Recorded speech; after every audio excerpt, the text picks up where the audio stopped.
Welcome to the Empowered Women Life Leaders podcast. I'm your host, Karen Bashford.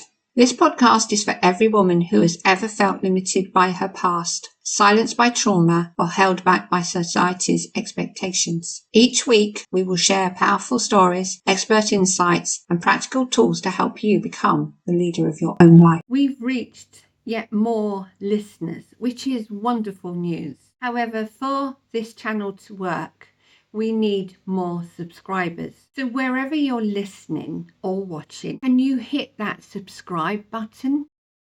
Thank you. Today I have a guest that has a different perspective to mine, which is interesting. My guest is Rebecca Pate, and she is a leadership mentor and career coach.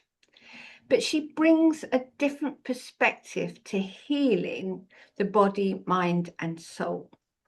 And that is through dance. That's all I'm saying. I'm going to hand over to Rebecca and ask her to introduce herself and to tell us a bit about her journey and why dance is so important. So, Rebecca, welcome. Thank you so much, Karen, for such a lovely introduction, and thank you for having me on your podcast. And yeah, what an honor and privilege it is to be here and have this conversation. So thank you so much for that. And what a lovely introduction. Yeah, sometimes I don't quite know how to introduce myself or how it is that I've got where I am, but I'll just start a little bit with what I'm doing now and then share about how I got here. And then, yeah, we can definitely talk about dance and actually yoga.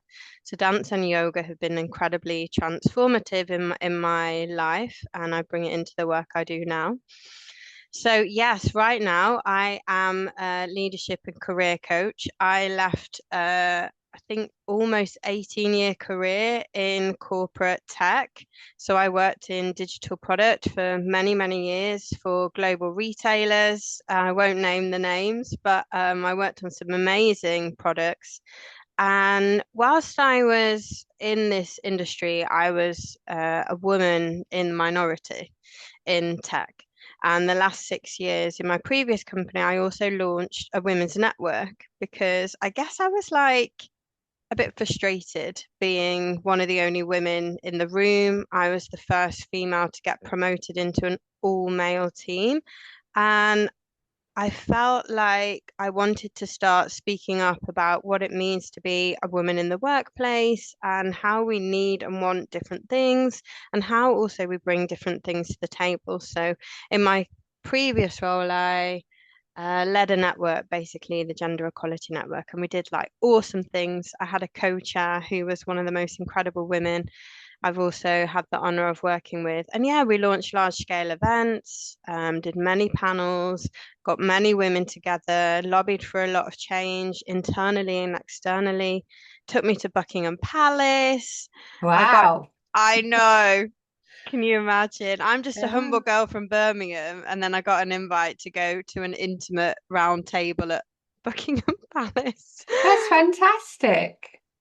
Yeah, it was amazing, actually. And, you know, I was part of a group that were also advocating for women in the workplace. And it was Her Royal Highness, the Duchess of Edinburgh, who was an incredible woman. And I also went on to present to her directly and also host an event just for her and her, I guess, kind of network of women. So, yeah, amazing, amazing. I guess kind of, I don't know how to, achievements is very hard to celebrate your own achievements, isn't it? Experiences, I guess. No, I'm sorry. I'm going to go with achievement. And yes, it is very hard for women to acknowledge how damn good they are and how successful they are. So let's celebrate you for having done so much. That is, personally, I would say it's something you really, really need to share far more of, because it shows just how powerful a woman can be on her own. But when she starts to bring a community together, it really opens up so much for other women as well. So no, I'm going to celebrate you 100%. So thank you for sharing that.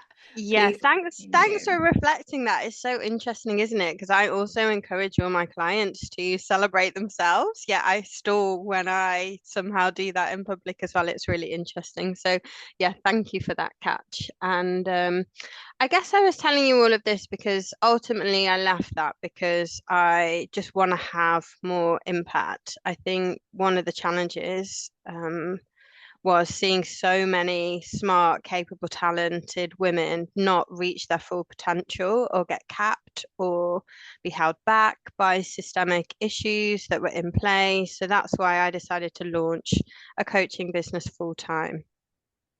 Now, I think it's important to go back to like the why, and that has a lot Mhm. to do with dance actually. And so the deeper, I always think it's interesting, like what really motivates people to keep going every single day with the work they're doing. Because as you know, launching a business is challenging. And, standing up for women, advocating for women has its challenges in the kind of society that we're operating in. So, like, if I just go back to when I was younger, actually, the thing to share is that I developed an eating disorder around about the age of 14. So yeah, there was incredible pressure at that age. I was in a very high performing school and, there was a lot of pressure to be smart, to be thin, to be attractive to the guys, and I just became a symptom of that, I guess. And so I developed an eating disorder. I was bulimic. I later became addicted to laxatives, which are two very, very difficult things to have had to deal with as a child. And when I was younger, like, th don't know, there wasn't really, you didn't really go to talk to people about these things. Therapy wasn't as much of a thing. I felt incredibly ashamed. It's a very secretive disorder. You do a lot of things in private, and now I'm absolutely fine talking about it, and I talk about it with kind of clarity and conviction because I feel like I don't want other people to feel ashamed or like they have to hide these parts of themselves away.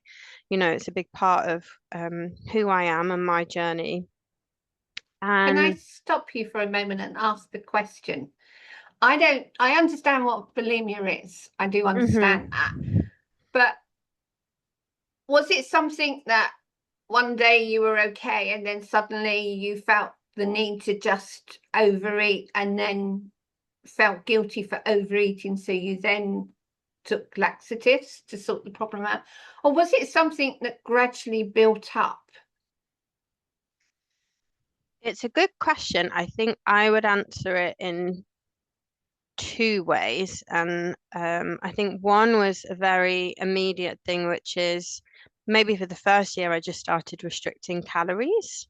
Mm-hmm. So I used to obsessively write down every single calorie, every single bit of exercise. So I started restricting calories, and that was a way of losing weight, basically. So it was all about how to get as small as possible.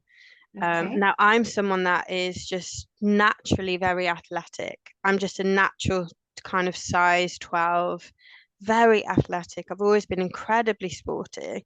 So I think I also had some kind of excess weight as a kind of teenager, like normal Mm. stuff. Like I think I also had that as well. So it was just a way of kind of shaking off that excess weight. And then what happened was people gave me loads of compliments. I looked really good when I was thinner. But the not eating as many calories with, I guess, how much energy I needed to have and all the sports I was doing just wasn't sustainable. Just wasn't sustainable. And I was playing hockey, netball, you name it, I was doing it. And so then I actually genuinely can't remember the first time it happened. I kind of wish I could, but I can't. And then I just remember thinking, I think what happened was I was obviously hungry because I was not having enough calories. So then I think I just ate loads. And then I thought, oh, I feel uncomfortable now. And honestly, I wish I knew what part of me said, you can make yourself sick now. But I don't actually remember the first time, which is interesting. But I do remember it just snowballed from there, really. And in my head, psychologically, it's like, oh, I can eat more. Then I make myself sick. So I don't get the calories, which, like, as I say it like out loud right now, it makes no sense, right? It just makes no sense. But in my head, my very young kind of female mind, that's what was going on. And then the laxatives is interesting. I think it's like there's this just sense of wanting to get all the everything out of me as quickly as possible. And again, it's actually like a lack of education, if you like, about how nutrition works and what's actually good for me. And yeah, but at the time, it's just like I just want the food in and food out. And psychologically, I thought that was going to make me thinner. Mm, I guess okay. the only other thing to add looking back was, I think, and this is why the work that I do now is so important to work with the body Mm-hmm. and the nervous system and you know kind of yeah working to calm the nervous system and emotional regulation and positive healthy habits, because I think looking back I also didn't have a way of dealing with difficult emotions as a Mm-hmm. child, just because of I guess how I was brought up and the context. And so I think also bulimia is like some weird kind of way of bringing about some kind of control in a situation you Yeah. don't have any control. And Yeah. again, like now as an old, a woman, I understand that, but as a young girl, I had no clue, and that's very difficult. And I don't wish that on anyone really, because it's been a very challenging path to unravel. Mm. Regulating your eating and recovering from that is one thing, but unraveling those kind of psychological dynamics is takes time. Yeah. And it's obviously something that, unless it's spoken about more often, other young ladies, young girls won't necessarily see the patterns that are developing. And I think with anything like bulimia or just general overeating or just obsessive, even sports is, if you do it so often, it can become obsessive. But we don't understand what's going on behind it with regard to the emotions. And I think this Mm, is why, for the work you and I do, it's so important to speak about the emotions, because everything comes back to emotions and our nervous system, then our thoughts. yeah. So, yeah, thank you for sharing that. Please continue. You're welcome. Yeah. And, I hope that we put in the show notes that if anyone listening is also struggling Yeah. with any kind of eating disorder, I really recommend Beat as a charity. In fact, I became an ambassador for them very briefly, went into schools. And Mind is also another really good charity to get in touch with. They offer really, really good support. I Yeah. think my mission after that was like and continues to be a mission in my work is that I never want anyone to feel alone. And it Mm-hmm. still like sparks emotion with me, because I think one of the biggest challenges is when people are going through this thing and they think that they're the only one struggling with it, and they're alone in their thoughts, and that just creates this spiral of shame. And it doesn't Yeah. need to be that way, because we're just human really, and so Yeah, many people struggle with these things. Um, absolutely. but coming back to what we're saying, nervous system regulation, emotional regulation, for me, it's like one of the number one things to get right. Even when I work with clients now, founders, corporate executives, corporate leaders, it all like it's so important to have that baseline, because I Yeah. think it means you're soothing yourself, you're able to respond more effectively, you're able to recover from things quickly, you're able to put your body in a calmer state, which is healthier for you overall. Mm-hmm. So I think for me, one of the going back to your opening, actually, there's kind of three things that really helped my own recovery and I guess my own professional development as well as Mm-hmm. my spiritual and emotional development as a woman was, yeah, I really got into yoga. Like, I think I've always been into yoga many, many years now, over 20 years. But I think when I was really I guess I hit a first stride of difficulty in my late 20s, because I think, yeah, I'd kind of regulated all my eating and that was fine, but I was still dealing with the kind of repercussions psychologically and knowing how to be kind to my body. And yeah, I started to deepen my yoga practice and actually went on to be a yoga teacher and taught yoga. And there were so many lessons in that practice, actually. I think yoga is an incredible thing. It connects you with your breath, that allows you to slow down. And that's a kind of something we have access to daily, really. Connects you with your body to really like feel your body, you know. And I think I used to teach yoga from a place that anyone can do yoga.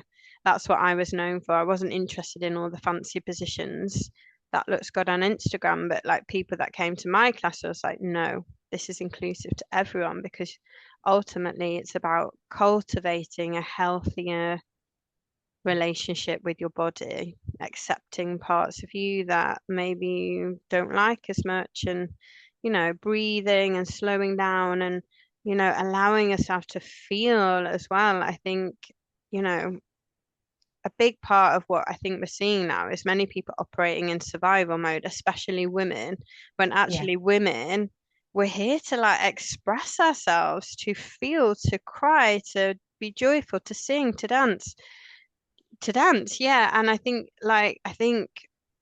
we've almost gone so fast in a system that wasn't designed for us. So I guess I'm really interested in how we weave these practices into our lives now that allow us to, yeah, feel. And like, you know, I used to say, it was a while ago that I was teaching yoga full time. It's like this sense of like coming home to ourselves. And Yeah. like for me, it's just like this, our bodies are here to be cherished and loved and nurtured and supported, not like pushed against. And obviously, I was pushing against my body, and then I learned to kind of go the other way. Yes. What more? Is there so much to say on this topic? So So yeah, tell me what brought you did the yoga. So what brought you into dance then? Because yes. it is slightly different. One's very much slow, where the other one is very much movement and energy and such like. So what brought you Yeah. into that? Yes, that's it, dance. So I guess I feel like if I was going to articulate it, yoga like helped me come back to myself and really ground and breathe and be steady and calm, like you said. But dance is like a whole next level of like self-expression and moving through these big emotions. Like I'm just someone that feels like, I don't know if it's my red hair or, you know, there's this trend on Instagram, isn't there? Like, I'm the first daughter, I'm the first granddaughter, I'm a millennial woman. Like, oh, you know, there's a lot coming down on me. Throw in the red hair. I'm just a very expressive person. And I think dance has allowed me to. So maybe I'll share actually a little bit about the dance practice that I do. It's founded by this lady called Gabrielle Roth, and it's called Five Rhythms. And the whole concept is it's about a movement meditation. So yoga, and I was actually in a Buddhist community as well for about 5 years. You know, that's very slow, very calm, that kind of still meditation. But I was like, I need something more. I need to be with my body. I need to allow the emotions to like move through my body as they want to be moved. So this practice, movement meditation, allows you to do exactly that. So they always play like five rhythms, and have to remember them. There's like flow, which represents feminine energy, there's staccato, which is more masculine, there's chaos, which is, well, there's a lot of chaos in the world, isn't there? And you always go through this same path. And then you get to lyrical, which is like once you've moved through all these waves, you can really express yourself in a more lyrical way. And then the stillness, and you're like integrating all of that. So yeah, I learned so much through being in a space. And I remember when I first went, one of my best friends took me to a class, and I was like, this is so awkward. What's everyone doing? I was so stiff and disconnected from my body. You know, I was just like used to being at a desk and in my head. But there was like something about it that I was so curious about. And I was like, I want what they've got. These people, they're so free, they're so liberated. They're so like in this full expression of who they are. And I guess at that point, I felt still very limited. You know, we talked about the bulimia kind of limits your how you're dealing with your emotions and your emotional landscape. And it, in a way, is like the opposite. It's like you're suppressing them, like you're literally physically stuffing everything down. And so this was like this slow unraveling of like, okay, like I don't have to do that. I can move my body and express these emotions in a fun way, in a safe way, in an awkward way, in a crazy way, you know. And yeah, I that the first dance class I went to must have been about, well, actually, I was a dancer when I was younger. I was a ballet dancer and a tap dancer. But then the teacher told me I wasn't good enough, obviously, or thin enough, or some rubbish like that, which you can see obviously has contributed. And then I went to this place and it's like everyone's welcome. It's all ages, all age groups, you know, it's intergenerational, which I also think is really beautiful. It's non-discriminatory. Yeah.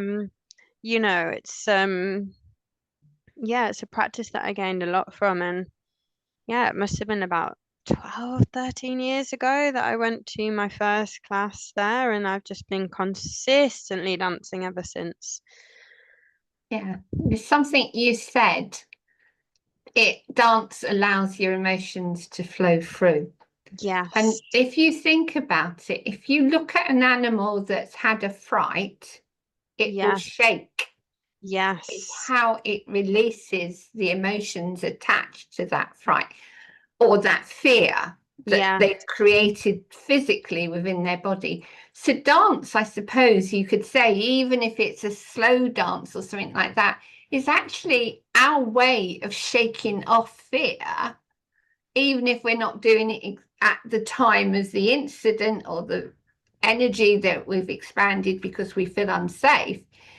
We're then doing it later on, which is just as effective. So in actual fact, dancing itself is our body's way of releasing that fear that we've still kept in our body. definitely. And you know, I'm not a dance teacher, and you know, I'm very lucky to be have kind of been in the space with many great dance teachers. But you know, our body stores emotions.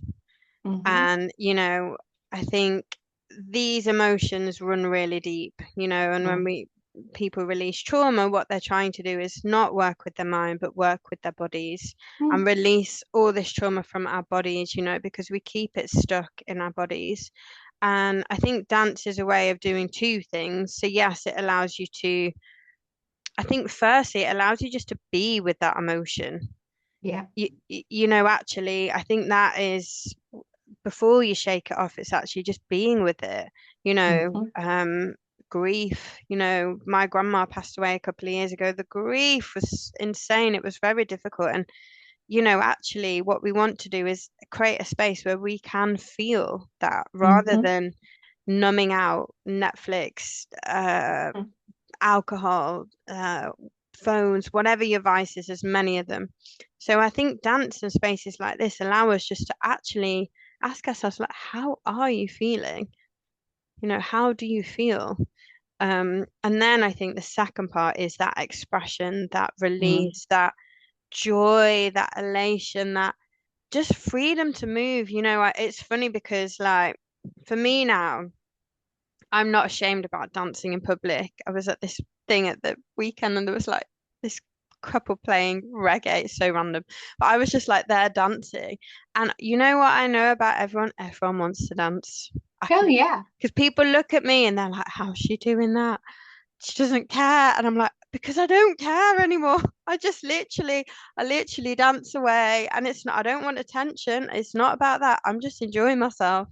And I think it's given me that confidence just to, yeah, be in that like full expression of self. I think that's what dance does. And yeah, kind of express myself. It's, you know, Billy Elliot, he always says that, what do you love about dance? I can express myself. And I guess I feel like that.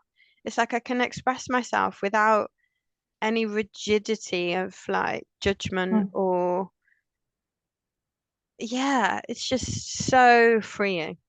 Yeah, I quite agree. And if you think back over sort of to cavemen times, dance was something they did naturally, and Yeah.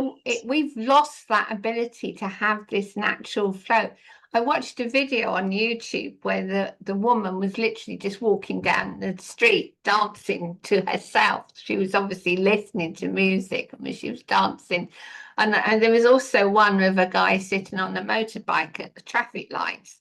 And he was obviously listening to music because he was moving quite happily.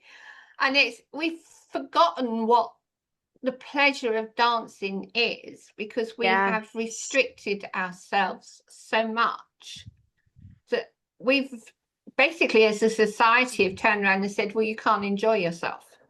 Oh my gosh, you've just tapped into something so important, especially for women. We've been conditioned that we aren't allowed to feel pleasure, and Mm, that is in a non-sexual way. That's just mm, in a exactly like for me, dance is like a form of pleasure because it mm. feels so good in my body.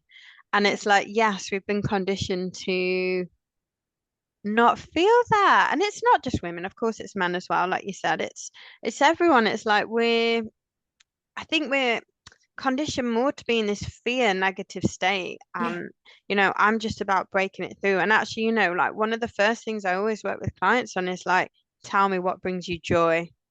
Let's yeah. start there. Let's literally start at that point, and then everything else will follow because it puts you in a different kind of energy. It's the Mhm. opposite to, like you said, the fear state. So, for me, I was thinking I have like gonna put an even bigger reminder. Like if ever I'm stressed or something, I need to be like, go and dance. I mean, I do it anyway, but in the micro moments of the day when I'm like, okay, let's just have a little shake it up. And often I do that, I just put on, I love a bit of Shakira. Yeah. I just put it on and yeah, have a dance and yeah, just Well, movement is so important. We spend so much time sitting on a computer or just sitting watching TV or sitting with friends. Friends are very, very important, and socializing is very important, but there still needs to be movement in our lives. And we've forgotten that. We've forgotten that movement does involve being with friends. We don't have to necessarily dance on our own. But if we choose to dance down the street, that means that somebody else is going to smile because they're going to look at you and think, she's happy. And that's what it's yeah, all about. It's bringing this joy back into our lives. So yeah, whether it's dance or whether it's actually yoga or whatever, or even just being out in nature, which, as I shared earlier, for me is really, really important. yes. We need to start bringing that in so much more as communities, not as just individuals, but as communities. Yeah, exactly. And the dance community is one of the best communities ever. And I think once I've tapped into it, like I've just been in Bali for 9 months and I was learning a different dance there. I was learning bachata. I was learning how to do a partner dance, which is a little bit different. It's a bit more technical, but everyone is so inclusive and so Mm. welcoming and so encouraging. And like you said, I think it's whatever's going on with your life, often people that come to work with me are struggling or they're stuck Mm. or blocked. And like I said, I think the first question is, yeah, what's bringing you joy and how are you baking joy into your daily routines? And because I think the bigger thing is like, what are you allowing? Are you Yeah, allowing yourself to experience that? And for me now, as a female founder launching a business, it's tough going, it's hard work, but like my non-negotiables are to have time to dance, to go out for movement every single day, to have time off my laptop, to be in nature, like you said, to also be in community with friends, with family, like enjoying my life as well. Like yeah, yeah, it's almost like, yeah, like you said, we've forgotten how to enjoy ourselves. And it's like yes. that literally is the point. Precisely. And at that point, I'm going to have to stop. Yeah. But it's been absolutely fantastic speaking with you. And thank you so much for agreeing to be a guest. It's been totally enjoyable sharing with you. So thank you. Thanks so much for having me, Karen. So lovely to see you.